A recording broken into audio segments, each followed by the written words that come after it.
மணியாக ஒரு வரம் கேட்டான். ஆலய மணியாக இப்ப அவனுக்கு அனுகிரகத்தை கொடுத்து விட்டேன். இரண்டாவது மாரியாத்தாளை சுருக்கமாக கொடுக்க வேண்டிய அம்மை சொன்னான். இந்த வேம்பக்கரைகாரி வேம்பாத்தாள், இந்த வேம்பாத்தாள் என் மீது படுக்க வைத்து உன் பிள்ளையை அந்த வேப்பிலையால் வீசினால் நான் போட்ட முத்துகளை திரும்ப பெறுவேன் என்று சொன்னேன். அதன் பிரகாரம் இந்த வரத்தை வாய்ப்பு சேர்ந்து விட்டார். பிறகு திருவேற்காட்டு கருமாரியம் நாளைக்கு வைப்பது நான் அவதார நாயகியாக கருவறை கொண்டே அமர்ந்திருக்கிறேன். அமர்ந்த என் முன்பு யாரோ ஒரு பெண் அவளை பெண் அழுது குழந்தை கொண்டு வந்திருக்கின்றான். அவளுக்கு என்ன கேட்டு யாரம்மா நீ? அருணாதாசியா, பிச்சை கேட்டு நான் வந்தேன். இந்த கிழமைக்காண்டு பிச்சை இடவில்லை, ஒரு கொட்டாங்கச்சி கூழ் கொடுக்கவில்லை. இன்று என் ஆலயத்தில் நீ வந்திருக்கிறாய். உனக்கு என்னமா வேணும்? நான் காப்பாற்ற வேண்டுமா? மாதவிடா என்பது 3 நாட்கள் உண்மைதான். அந்த பாதிக்கு தினதோறும் திருவாகப்பட்டது போய்கொண்டே இருக்கின்றது. எத்தனை குடும்பம் எழுத்திருப்பாய். காம உணர்வால் ஒவ்வொரு ஆடவனையும் காம இச்சைக்கு வரவழைத்து வணக்கம் நடுத்தரவுக்கு அழைத்து வந்து விட்டாய். படுபாவினி, நான் கிழமையாக வந்து பிச்சைக்காரியாக வந்து பிச்சை கேட்டேன்.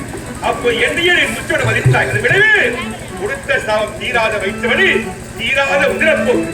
இப்போது கேட்டு நொந்து உயிர் வாழும் பெருவாயில் இப்போது மன்னிப்பை கெட்டு வந்திருக்கின்றார் தானே? நான் கூறிய வார்த்தையில் திருவேற்காடு ஆலயத்திற்கு வந்தால் கண்டிப்பாக ஒரு சாபம் நீங்கும் என்று சொன்னேன். இன்னல் பற்றி அவதிப்பட்டு மன்னிப்பை கேட்டு வந்திருக்கிறது ஆலயத்தில். கவலை வேண்டாம், உன் பிழையை மன்னித்து அதை இப்போது வயிற்று வலி தீரும், உதிரப்போக்கும் அப்படியே தீரும். இருந்தாலும் இந்த சாப விமோசம் நீங்க வேண்டும் என்றால் நீ ஒன்று செய்ய வேண்டும். நான் ஒன்று செய்ய வேண்டும். என்ன தாயி? தெரிந்தோ தெரியாமலோ கிழவியாக ஓட்டை எண்ணிக்கொண்டு பிச்சைக்காரியாக இந்த கிராமத்தின் தேவதை முத்துமாறி உன் இல்லத்திற்கு கூழ் கேட்டு வந்து கொடுக்காத பாவியாகி விட்டார். எந்த கூழ் அமுது கேட்டு உன் வீட்டிற்கு வந்தேனும் அந்த கூழ் அமுது படவில்லை. இன்று முதல் இந்த திருவேற்காட்டில் நீதான் செய்ய வேண்டும். தெரியுமா? என் ஆலயத்திற்கு வருகின்ற அத்தனை பிள்ளைகளுக்கும் பசியாறி போக வேண்டாம்.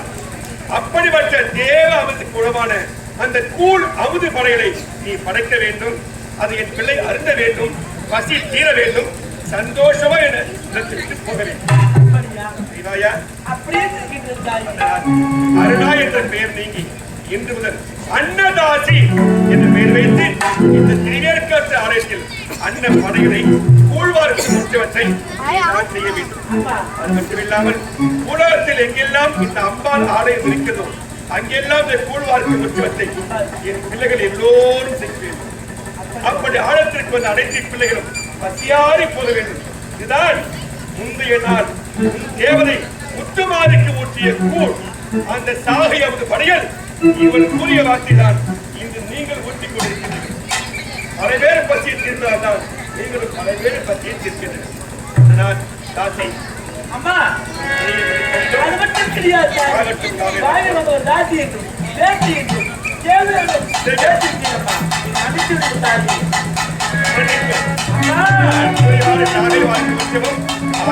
அப்படியே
அன்னதாசி, அம்மா சிறப்பான அமுத படையில் கூழ்வார்க்கும் உற்சவத்தை செய்து முடித்தாய்.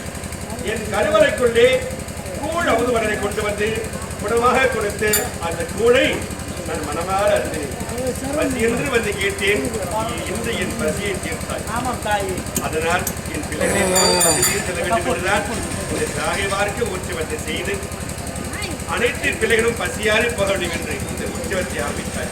இந்த சுத்தியை சேர்ந்து தாவுடையார் பற்றி கிராமத்திலே இந்த வருடம் செய்த சாகைவார்க்கும் உற்சவம் இதேபோல் சிறப்பாக அடுத்த வருடமும் சாகைவார்க்கும் உற்சவம் இந்த தலைமையின் கீழ் சிறப்பாக செயல்பட வேண்டும். அப்படியா? ஏன் தெரியுமா? கருத்து வேறுபாடு, வேறுபாடு இல்லாமல் தான் கிராம தேவதையை வழிபட வேண்டும். அப்படி வழிபட்டால் அனைத்து குடும்பத்தையும் காத்து ரட்சி கொண்டால் இந்த கிராமத்தை காக்கின்ற மகாசக்தி அனைத்து சக்தியும் கொடுக்க வேண்டும். அனைவரும் நீண்ட ஆயுள் பெற்று வாழ